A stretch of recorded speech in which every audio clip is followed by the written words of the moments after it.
A pleasant good evening from the News and Public Affairs Department of Kings FM. This is Newsroom. Newsroom is a 45 minutes news presentation about Liberia, Africa, and the rest of the world. Today is Thursday, December 12th, 2024, and I'm Newton Tokba presenting. Stories we're following this evening. The Ministry of Internal Affairs has called on the national legislature to increase budgetary support to counties, districts, and chiefdoms in order to fully implement the local government act to the country.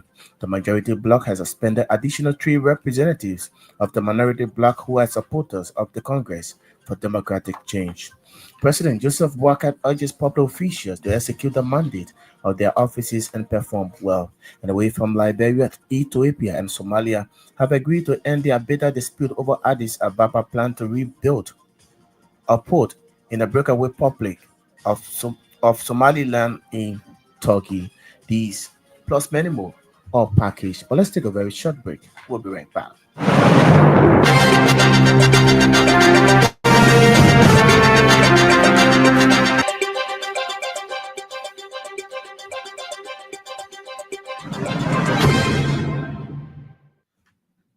Thanks for rejoining us. At this juncture, we'll cross over to Sam Andrews for the news bulletin. The renegade majority bloc of the House, as they call themselves, has suspended 3 representatives for what they term misconduct.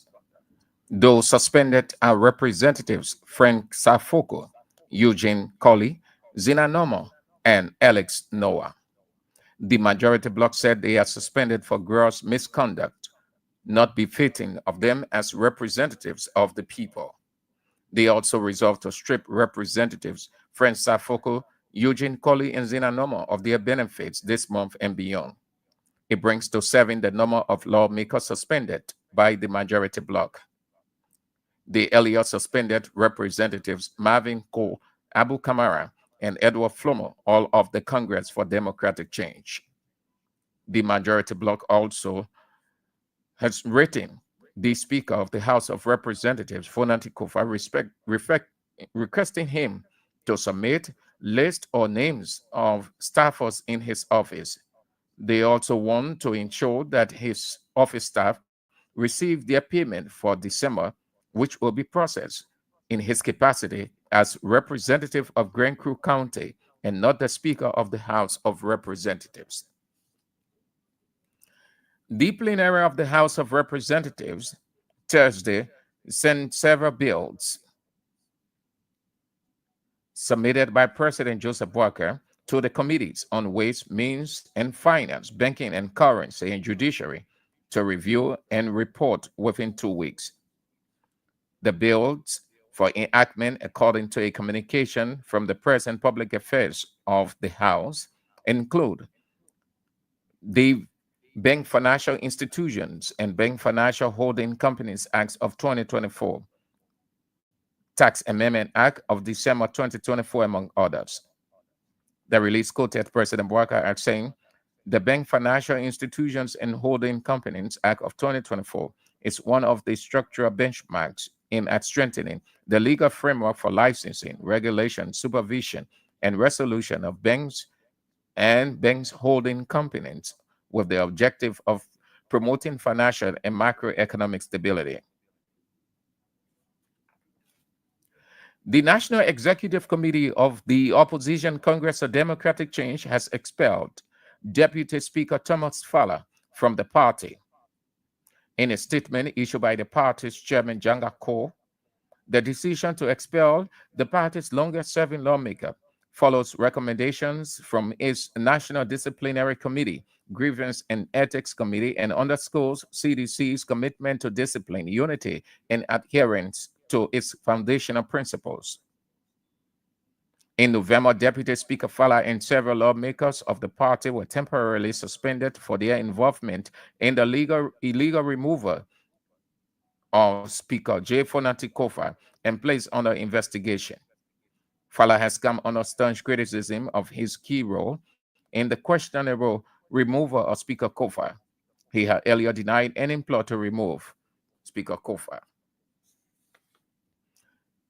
Meanwhile, Deputy Speaker Thomas Fala has welcomed his expulsion from the party and reaffirms his unwavering commitment to the values and principles that initially inspired him to help establish CDC.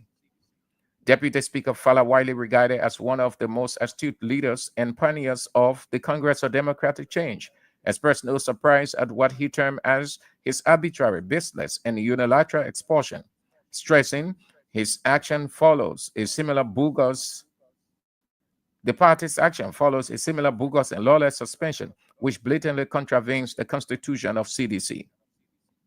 According to Deputy Speaker Fala, despite this requirement or no requirement of due process, nor was any hearing or formal investigation conducted, even in its simplest form, something he termed as a contradiction by those who profess to uphold the law and order of the party.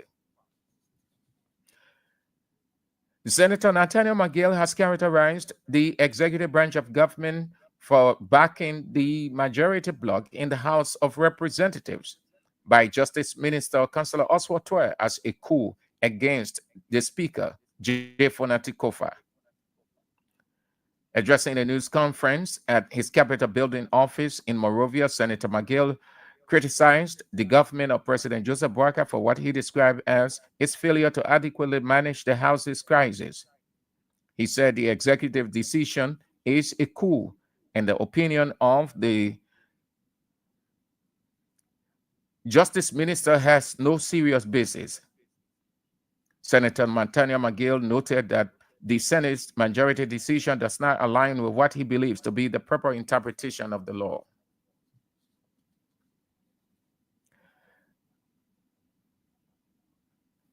Signed as District 3 Representative, Alex Noah has described his suspension by members of the majority bloc of the House of Representatives as a mere bluff. The Sino County representative is among other lawmakers who were suspended by the majority bloc of the House of Representatives Thursday for their involvement into acts that contravene the House's standing rules.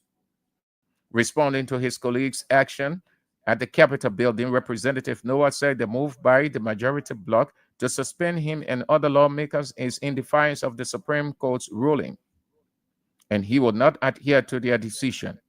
He described members of the majority bloc as unserious lawmakers who are bent on disrespecting the laws of Liberia and denigrating the country's democracy. Representative Noah used the occasion to re-emphasize his support and commitment to Speaker Fonati Kofa, stressing that his action is in the best interest of Liberia. The Liberian government has secured 18.3 million loan from the African Development Bank geared towards enhancing revenue performance in Liberia. Making the disclosure Thursday at the Ministry of Information briefing, Deputy Information Minister for Press and Public Affairs Daniel Sando said the loan will also create fiscal stability in Liberia for the next 2 years, describing it as a boost for Liberia's economy. He lauded the African Development Bank for its continuous support to the government. Deputy Minister Sando announced plans by the government for the rehabilitation of over 60 community roads across Montserrado County. According to him, the road rehabilitation project is intended to address the overflowing of drainages across Montserrado and its environs. Over 100 small and medium-sized enterprise owners are expected to participate in a workshop aimed at enabling them to have basic knowledge of Liberia's intellectual property.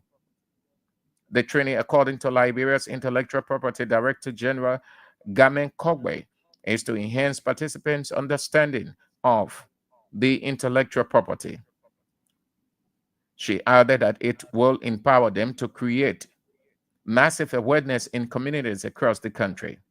The Liberia Intellectual Property Director is calling on the legislature to ratify and sign treaties that will protect the laws of intellectual property. A 3-day FCWC conference has begun in Monrovia with fisheries directors and technicians from member countries of the Fisheries Committee for the West Central Gulf of Guinea. The 15 ministerial conference, which began on Wednesday, will come to an end on Friday. It brings together several partners and donors. The conference is aimed at promoting decent work and sustainable practices within the fisheries sector while strengthening the resilience of marine ecosystem.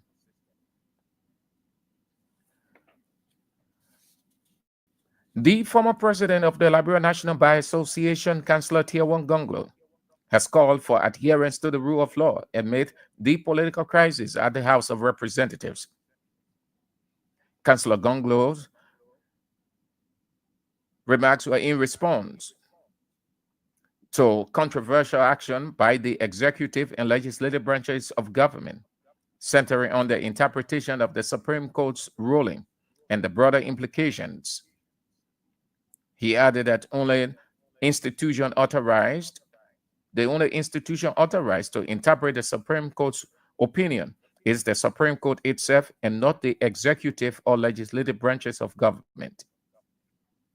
The former LNBA president noted that Speaker Kofa believes the international community upholds the rule of law, a sentiment echoed by Councillor Gongo, though with a cautionary vote. Senator Amara Kone has called on Speaker Fonati Kofa to step aside in the interest of Liberia. Senator Kone said unity was the possible way of bringing the crisis to an end.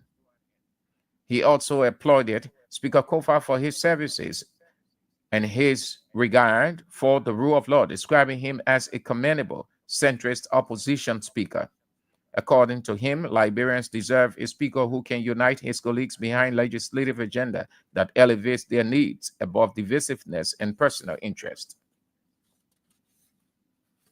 The Director General of the National Public Health Institute of Liberia, Dr. Dugba Yang, has reaffirmed the institution's surveillance put health measures amid growing concerns about a suspected case of viral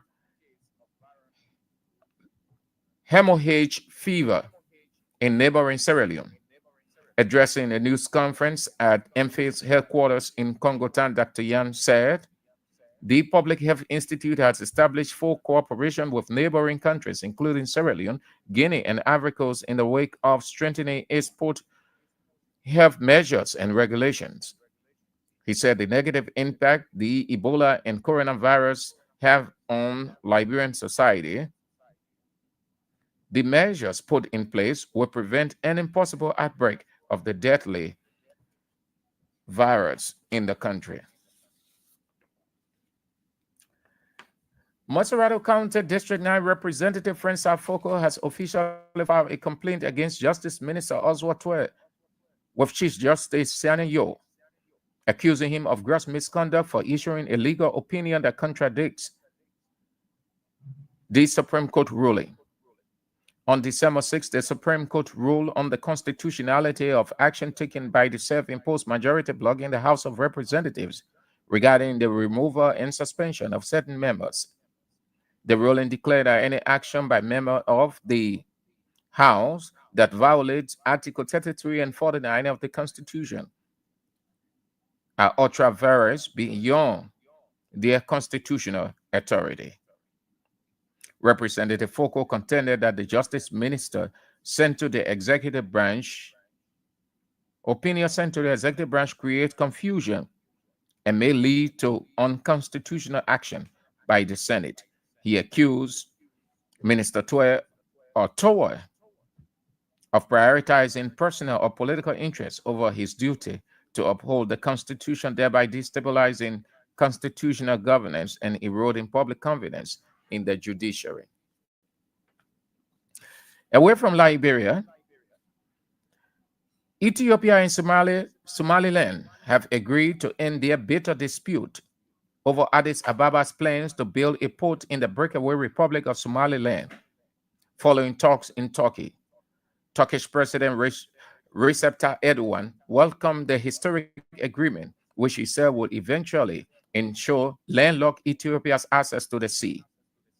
At the press conference he held hands with Ethiopian Prime Minister Abiy Mohammed and Somali President Hassan Sheikh Mohamud, who both agreed to respect one another's sovereignty. The two neighbors have been at loggerheads since January with Ethiopia, when Ethiopia signed a maritime deal with Somaliland, which Somalia considers as part of its territory. It prompted fears of wider regional conflict as Egypt has been backing Somalia largely due to its anger with Ethiopia for building a dam on the River Nile. Turkey has in recent years become an important geopolitical player in the Horn of Africa as it has close economic ties with Addis Ababa and security deals with Mogadishu.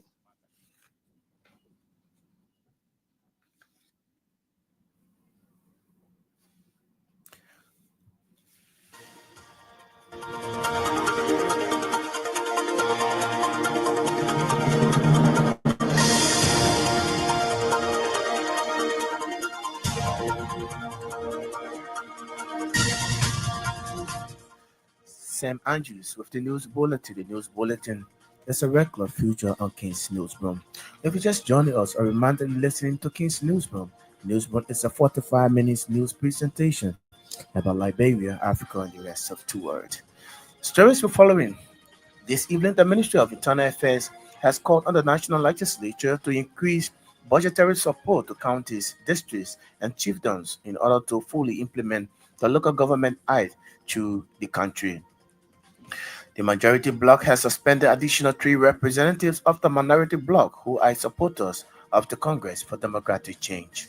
President Joseph Boakai urges public officials to execute the mandate of their offices and perform well. And away from Liberia, Ethiopia and Somalia have agreed to end their bitter dispute over Addis Ababa plan to rebuild a port in the breakaway Republic of Somaliland in Turkey.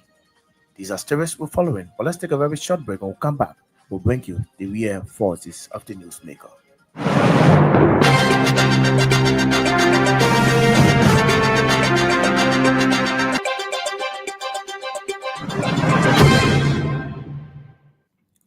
Thanks for rejoining us.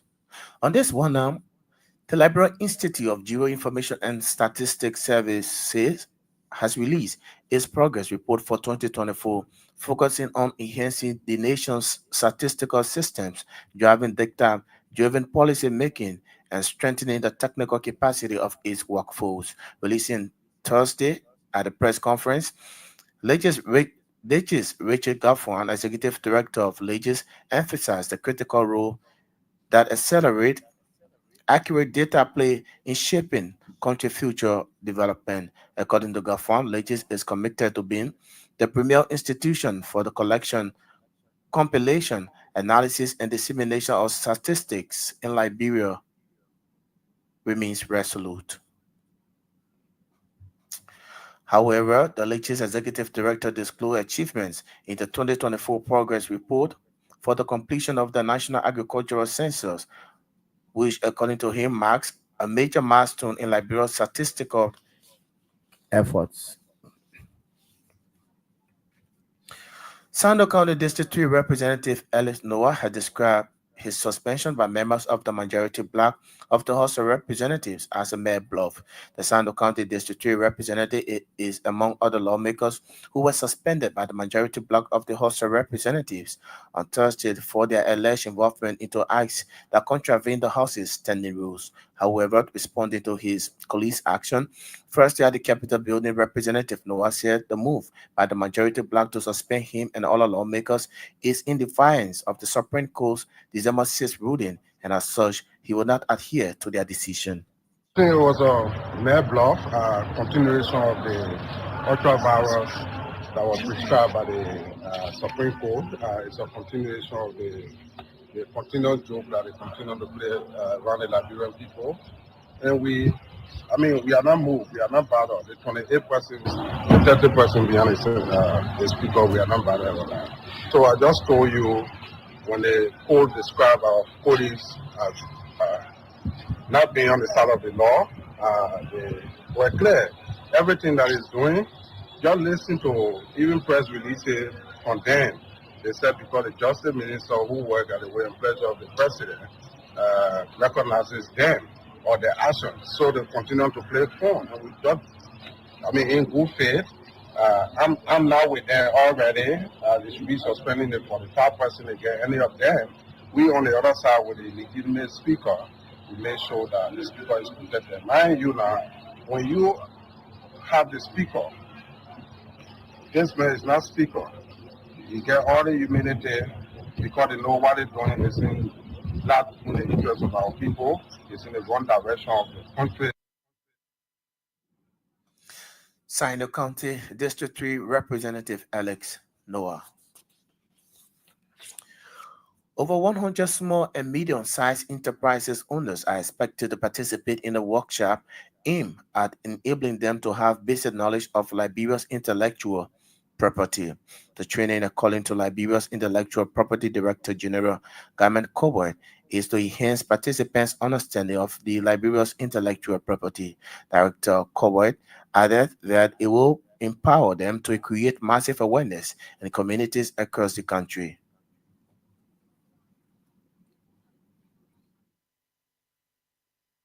So once we sign that partnership through our partner, the regional and the World Intellectual Property Organization, we'll be training over 100 police. Over 100. Because IP crime is almost there when you go Arab. That's not something to take it like that. Or any other person can just see anybody IP rights. So the police will get involved so that we can have that partnership and the enforcement mechanism. When we went to them and we had the discussion. Just by the discussion and it was on our page, the international partner started reaching out to my office because not just the protection they see, but the enforcement. They want to see enforcement. When you see somebody intellectual property rights, you should be here reliable, not walking free. And the police will help us in that. Not only the police, but the custom officers, because they variable us. We don't just want anything coming into our country. And you see somebody, because we are part of international treaties. You can't go to Nigeria, you take somebody, put that from Nigeria, and you run with it in our country. If it's protected, because you got disobedient right. If you got a disobedient right, good. But if you don't have it, will not allow it. The Director General of the Liberia's Intellectual Property. Meanwhile, the Liberia Intellectual Property Director General is at the same time calling on the 55th Legislature to ratify and sign treaties that will protect the laws of intellectual property. I'm begging the Foreign Ministry, the House of Representatives, Senate to kind sign those treaties because if we don't sign those treaties, Liberia will just be like most of the program you go to, you will not see your flare up. That's how it works. You will not see it up because you're not a member of the organization. They will send you the invites. But it will be like shameful. You go for a program and your flare is not up. All the other countries flare up. So once we sign and ratify those treaties, we are on good footing. Or the the political center to go and talk. So we thought it wise to have the 3 months awareness to enlighten our people, the business communities, the educational institutions, because intellectual property has to do with a lot of institutions. The health ministry, people from the health background, we tended to do that. So the 3 months awareness has been very great. We took it to 3 counties based on fundings because everything has to do with fundings. You can't just run without having money to operate. Carmen Cobalt, the Director General of Liberia Intellectual Property. Government of Liberia has secured 18.3 million loan from the African Development Bank geared toward enhancing revenue performance in the country. Making a disclosure first year at the Ministry of Information regular press briefing, Deputy Minister for Press and Public Affairs Daniel Sando said the loan will also create fiscal stability in Liberia for the next 2 years, describing it as a boost for the country's economy. He meanwhile lauded the African Development Bank for its continuous support to the government and people of Liberia. The board of the African Development Fund, the concessional lending arm of the African Development Bank Group, has approved 18.3 million financing package to enhance Liberia's capacity for revenue collection and governance reforms. The funding support the institutional support to enhance domestic revenue mobilization and reform implementation projects aimed at strengthening domestic revenue generation, enhancing public financial management systems, and promoting transparency and accountability, particularly in the extractive industry. The financing package includes a 9.6 million ADF 16 loan, a 6.8 million TSF 1 loan, and a 1.9 million in-kind contribution from the Liberian government. The initiative underscores the African Development Bank's commitment to fostering fiscal stability, effective governance, and inclusive economic growth in Liberia. The project builds on previous bank's successful governance programs, including the Integrated Public Financial Management Reform Projects 1 and 2, which significantly strengthened Liberia's fiscal management system. Key achievements include strengthening the Liberia Revenue Authority and the Financial Intelligence Agency, adopting advanced financial management systems, and implementing policies that enhance national revenue performance. Daniel Sando, Deputy Minister for Press and Public Affairs at the Ministry of Information. Meanwhile, at the same time, Deputy Minister announced plans by the Liberian government for the rehabilitation of over 60 community roads across Mosuradi County. As a way of tackling this long-term problem the country continues to face, is what I call the Community Gravel Road Improvement Project. You realize that during the rainy season, there are flooding across the city. That is because drainages that are supposed to control the flow of water are either destroyed or are non-existent. So the Ministry of Public Works has identified 103 kilometers of roads in 68 communities around the capital. This community gravel road improvement will be carried out in these 68 communities, and they will have identified roads that are bad and where drainage systems are non-existent. So they have identified the roads. The next thing is to go there. They're going to install culverts. So about 238 culverts have been installed as I speak to you.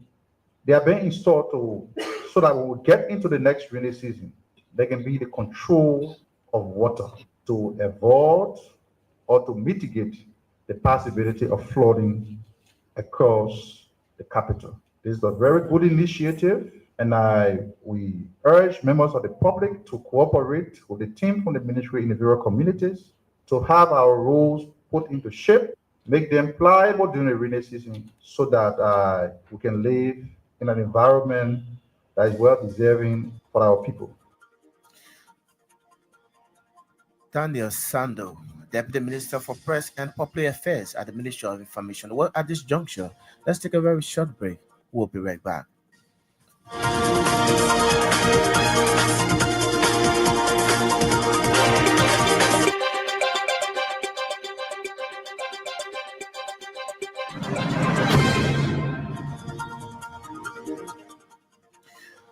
Thanks for rejoining us and welcome back. If you're just joining us, a reminder you're listening to King's Newsroom. Newsroom is a 45 minutes news presentation about Liberia, Africa, and the rest of the world. Today is Thursday, December 12th, 2024. Service will follow in this evening. The Ministry of Internal Affairs has called on the National Legislature to create budgetary support to counties, districts, and chiefdoms in order to fully implement the local government act through the country. The majority bloc has suspended additional three representatives of the minority bloc who are supporters of the Congress for Democratic Change. President Joseph Boakai urges public officials to execute the mandate of their offices and perform well. And away from Liberia, Ethiopia, and Somalia have agreed to end their bitter dispute over Addis Ababa plan to rebuild a port in the breakaway Republic of Somaliland in Turkey. On this one, President Joseph Boakai has urged public officials to execute the mandate of their respective offices and perform their duties with efficiency. Speaking at the signing ceremony of the Performance Management and Compliance System contract as well as the Code of Conduct Wednesday, the Liberal leader warned that he would expect nothing less from the ministers and heads of agencies of government to have signed the PMCS documents. He described the signing of the Performance Management and Compliance System as a declaration of his administration's determination to transform the way government works for the benefit of the Liberian people. To the heads of institutions, your role in this journey is critical. The success of the PMS depends on your leadership, your willingness to embrace the system, and your commitment to excellence. Let this signing ceremony be a reminder of the trust the Liberian people have placed in us to deliver meaningful results. For Liberians, the PMS is not just a milestone. It is a promise. It is a promise that your government will work tirelessly to meet your needs and fulfill its obligations. But for this promise to succeed, it requires the involvement of all stakeholders, government officials, civil society, private sector actors, and ordinary citizens. Together, we must hold ourselves to this higher standard of accountability and performance. As we embark on this transformative journey, I urge every Liberian to play their part. Let us remain steadfast in our commitment to the building of a stronger Liberia, where governance is driven by integrity, transparency, and results. It's not in my paper, but I want to say that even as Africans, even paying allegiance to whoever will not help us. Only when we believe in ourselves that we can transform our countries for positive things that they guarantee. At the same time, the Liberian leader has lauded development partners, especially the UNDP, for their support and belief in Liberia's potential. Today is the new beginning. It is a day that will be remembered at the moment we took the decisive step toward building a Liberia that worked for all of its citizens. May this initiative inspire us to always think Liberia, love Liberia, and build Liberia. Let us work harder, aim higher, and achieve more for our great nation. May God Almighty bless each of us and every one of you, and may He save our republic. Thank you very much. The Liberian leader, Joseph Boakai. The Ministry of Internal Affairs has called on the national legislature to create budgetary support to counties, districts, and chiefdoms in order to fully implement the local government act throughout the country. The Deputy Internal Affairs Minister for Research and Development Planning, Edward Moba, said the ministry proposed 46 million in this fiscal year, but the draft budget carries 25 million because the reduction has the propensity to impede the implementation of the Local Government Act and slow down the decentralization programs. Minister Moba spoke during the launch of the county development units and the beginning of a week-long training for local government officials in Banga, Broom County, organized by the Ministry of Internal Affairs in collaboration with the United Nations Development Program in Banga, Broom County. We call on the legislature to kindly allocate increased budgetary support to the counties, the districts, and the chiefdoms through the Ministry of Internal Affairs. The ideal budget for the Ministry of Internal Affairs for this fiscal year is estimated at 46 million Naira. The draft budget carries 25 million, which has a significant reduction. We are currently, therefore, appealing to the legislature to step up the minister's budget to accelerate the decentralization programs. For instance, there are over 350 local government appointees and officials, including chiefs, that are still not on payroll. This government inherited a significant percentage of this number, but as a government, we need to work to address these challenges.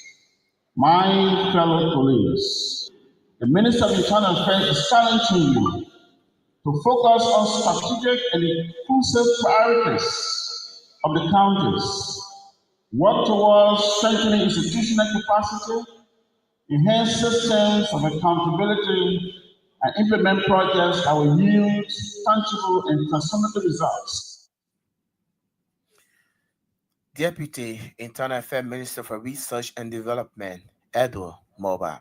In remarks, officer in charge of the United Nations Development Program, Iwe Boakait, noted that the initiative is also aimed at accomplishing critical interventions enshrined into local government Act 10-year implementation plan, which endeavors to foster sustainable development through more localized and tailored approaches that resonate well with the diverse needs of different regions.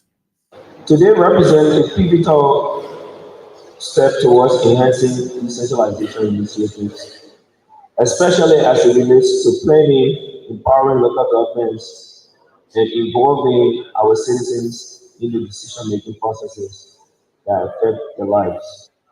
This initiative is also aimed at accomplishing critical interventions enshrined in the LGA, the Local Government Act 10-year implementation plan, which endeavors to foster sustainable development through more localized and tailored approaches that resonate well with diverse needs of different regions.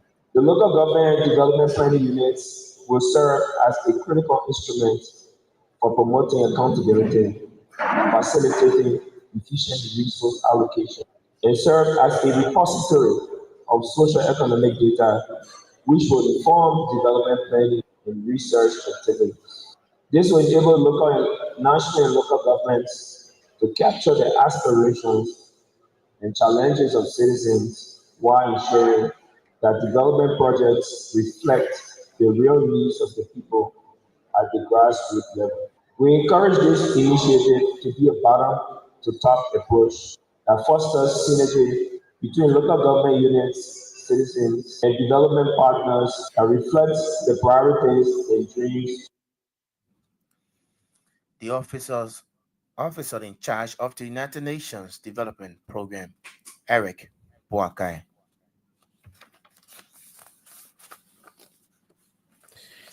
The National Executive Committee of the Opposition Coalition for Democratic Change has expelled Deputy Speaker Thomas Fala from the party with immediate effect.